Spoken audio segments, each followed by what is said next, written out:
নমস্কার সবাইকে। আমি Payel Chakraborty. Welcome to my channel nursing classes in Bengali.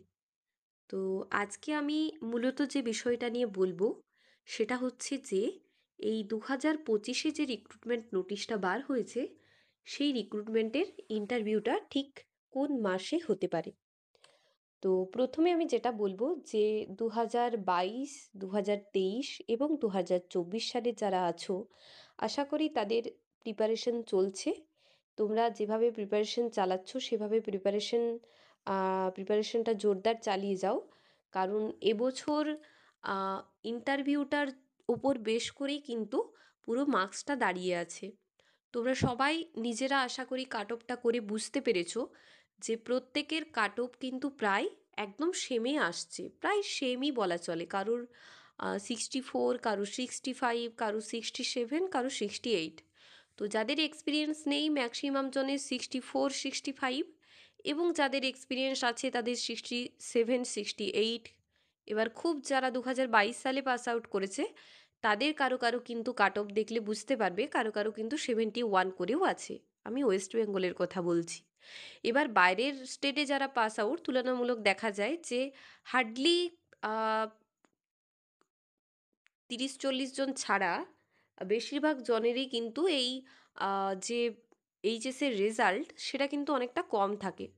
তো সেক্ষেত্রে তাদের একটা অপশন আছে যে তাদের যে এক্সপিরিয়েন্সটা, তো বাইরের স্টেটে যারা কাজ করছো চিন্তার কিছু নেই, তোমাদের এক্সপিরিয়েন্সটা তোমাদেরকে অনেকটা গ্রো করে দেবে। কিন্তু যেটা বলার যে সেই এক্সপিরিয়েন্সটা নিয়েও কিন্তু বাইরের স্টেটে যারা আছো তোমরা, যারা বাইরের স্টেটের স্টুডেন্টসরা আছো তোমাদেরকেও আমি বলবো সেম কথা যে তোমরা ইন্টারভিউর জন্য প্রিপারেশনটা নাও। কারণ তোমাদের অনেকে 63, 62, 64 এরকম করে আসছে। তো সেক্ষেত্রে যারা এসসি এসটি আছো বাইরের স্টেটের ক্ষেত্রে তাদের অসুবিধা হবে না, তারা হয়তো চাকরি পেয়ে যেতে পারো, কারণ তাদের একটা সিট সংখ্যা আলাদা আছে। কিন্তু যেহেতু জেনারেল ক্যান্ডিডেটসদের যদি এরকম 63, 64 নাম্বার থাকে, বেসিক্যালি তাদের একটু প্রবলেমই আছে। কারণ এবছর কাট অফের একটা ভিডিও আমি অলরেডি দিয়ে দিয়েছি।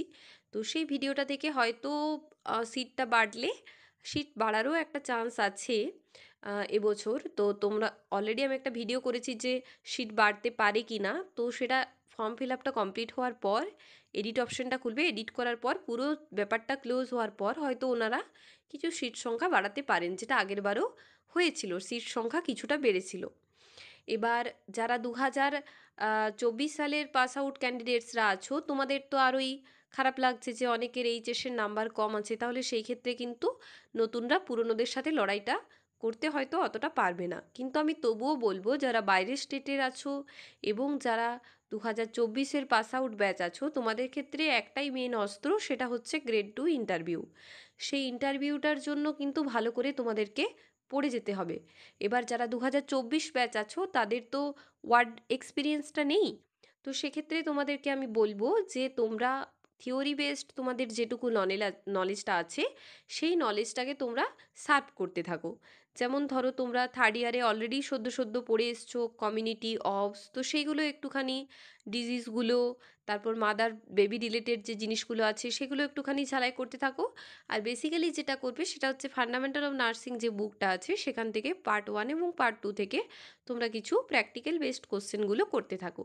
আর সাথে যদি কোনো প্রবলেম হয় তাহলে আমাকে কমেন্ট করতে পারো, আমি তোমাদেরকে হেল্প করতে পারবো। কোনো কোশ্চেনে কোনো কিছু অসুবিধে হলে আমার নাম্বার তো দেওয়াই আছে। আরেকটা কথা সেটা হচ্ছে 2022 এবং 2023-এর ব্যাচ, 2022-এর তো অলরেডি প্রায় সবারই 1 বছর 2 বছর করে এক্সপিরিয়েন্স আছে। কিন্তু 2023 সালের যে ব্যাচটি তাদের হয়তো অনেকের 1 বছর করে এক্সপিরিয়েন্স আছে, অনেকের নেই। তাহলে সেক্ষেত্রে 23-এর ব্যাচেরও অনেকে ভয় পাচ্ছে যে দিদি তাহলে আমি কি গ্রেড 2-তে বসলে পাবো? তো দেখো একটা কথা, 2023, 22 এবং 2024 তিনটে ব্যাচকে প্লাস বাইরের স্টেটে যারা আছে সবাইকে আমি বলতে চাই যে এবছর যে ইন্টারভিউটা হচ্ছে সেটার উপর কে পাবে কে পাবে না সেই নিয়ে কিন্তু কেউই বলতে পারবে না যে হ্যাঁ তুমি পাবেই, এটার গ্যারেন্টি কিন্তু কেউ দিতে পারবে না, কেউই পারবে না।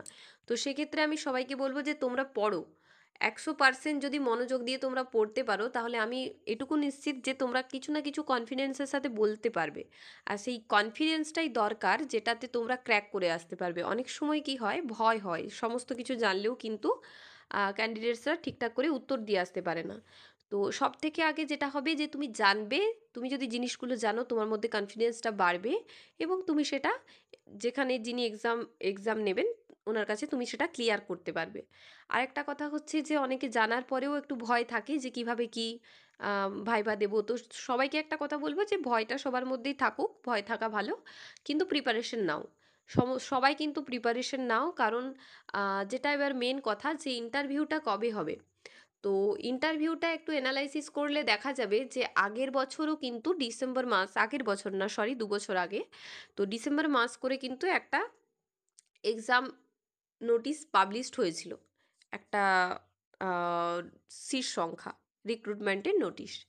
তো দেখা যায় যে প্রায় কিন্তু সেটা ৩ থেকে ৪ মাস পর কিন্তু ভাইভাটা নিতে স্টার্ট হয়েছিল এবং ভাইভাটা কমপ্লিট করতে করতেই প্রায় ১ মাস বা তার বেশি সময় লেগেছিল।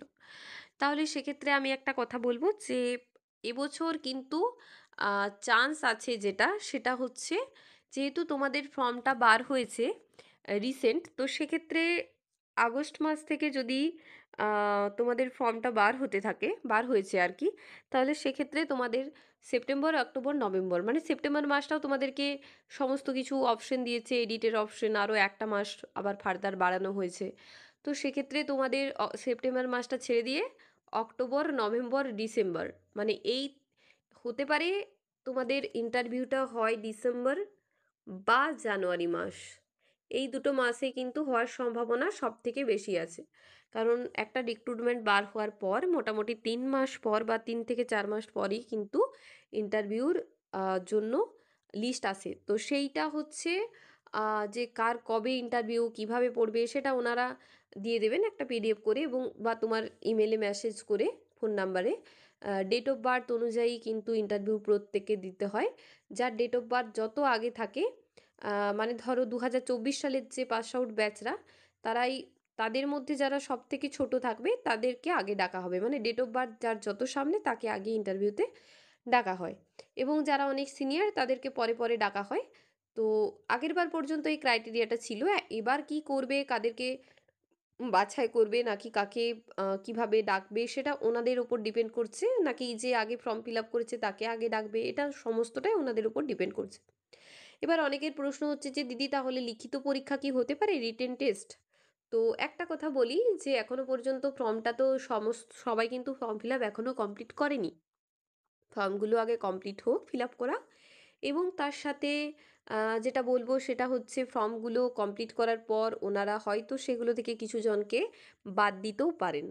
ঠিক আছে, তো এটা জাস্ট একটা ইন্টারনাল খবর যে সেখান থেকে হয়তো কিছুজন যারা একটা সমস্ত কিছু মার্কস বেসিস করে কতজনকে ওনারা ইন্টারভিউতে ডাকতে পারবেন সেরকমভাবে একটা লিস্ট ওনারা বাছলেন, এবং তার সাথে যাদের হয়তো একদমই নাম্বার কম আছে সেরকম কিছু ক্যান্ডিডেটসকে হয়তো, মানে একদমই কম আছে যারা হয়তো এমনি এমনি দিয়েছে বা খুব অল্পই আছে নাম্বার, সেটা হয়তো এবারে কোনো কাজে লাগবে না, বা হয়তো রেজিস্ট্রেশন নেই, শুধুই ফর্ম ফিল আপ করেছে, বা হয়তো মানে যে কোনো কিছু কারণের জন্য তাদেরগুলো বাদ যাবে আর কি, মানে যেগুলো ফলস, বা হয়তো বাইরে থেকে এক্সপিরিয়েন্স বার করে নিয়েছে, পুলিশ ভেরিফিকেশন করে দেখা গেছে যে তাদের সেই এক্সপিরিয়েন্সটাই নেই, মানে এরকম অনেক কিছু প্রবলেম আছে। তো সেইগুলোকে কিন্তু ওনারা আস্তে আস্তে করে বাদ দিয়ে দেবেন, কারণ এই বছর তো অনেকটাই টাফ সমস্তটাই।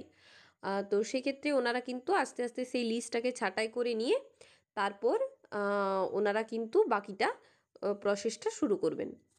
তো আরেকটা যেটা বলার কথা সেটা হচ্ছে যে ২০২৪, ২২ এবং ২৩ এই ব্যাচগুলো কিন্তু তোমরা চাইলে আমার সাথে কন্ট্যাক্ট করতে পারো যে কেউ, এবং ইন্টারভিউর জন্য কোচিং নিতে পারো। আমি একটা কোচিং করাই বর্তমানে, তো সেখানে তোমরা জয়েন করতে পারো, চাইলে ঘরেও পড়তে পারো অ্যাজ ইউজুয়াল। তো ঘরে পড়াটাও ভালো হবে, কিন্তু মোদ্দা কথা হচ্ছে যে কেউ কোনো জব ছেড়ে পড়বে না, কারণ দেখো এখন যা পরিস্থিতি সেখানে জবটা যদি তোমরা ছেড়ে দাও তাহলে কিন্তু তোমাদের কাছে সম্বল কিছুই থাকবে না, কারণ কেউই এখন কিন্তু জব ছাড়া বসে নেই, সবাই জব করছে। তাই তোমাকেও ভাবতে হবে যে জবে থেকেই তুমি কিভাবে এই কাজটাকে করতে, মানে এই পড়াটাকে চালিয়ে যেতে পারবে। তো সেই জন্যই সবাই বাড়িতে বসেই প্রিপারেশনটা নাও। যদি কোনো সমস্যা হয়, তোমরা যেখান থেকে যে ইউটিউব চ্যানেল থেকে যদি কোথাও ক্লাস করে থাকো, বা আমার কোনো কিছু যদি আমার থেকে জানার হয় তাহলে তোমরা কমেন্ট করতে পারো। অবশ্যই তোমাদের যে প্রবলেমসগুলো থাকবে সেগুলো আমি সলভ করার চেষ্টা করব। তো আপাতত মাথার মধ্যে এইটুকু ঢুকিয়ে নাও যে ডিসেম্বর বা জানুয়ারি মাসেই কিন্তু একটা ইন্টারভিউ হওয়ার চান্স আছে ডিসেম্বর অথবা জানুয়ারি মাসে।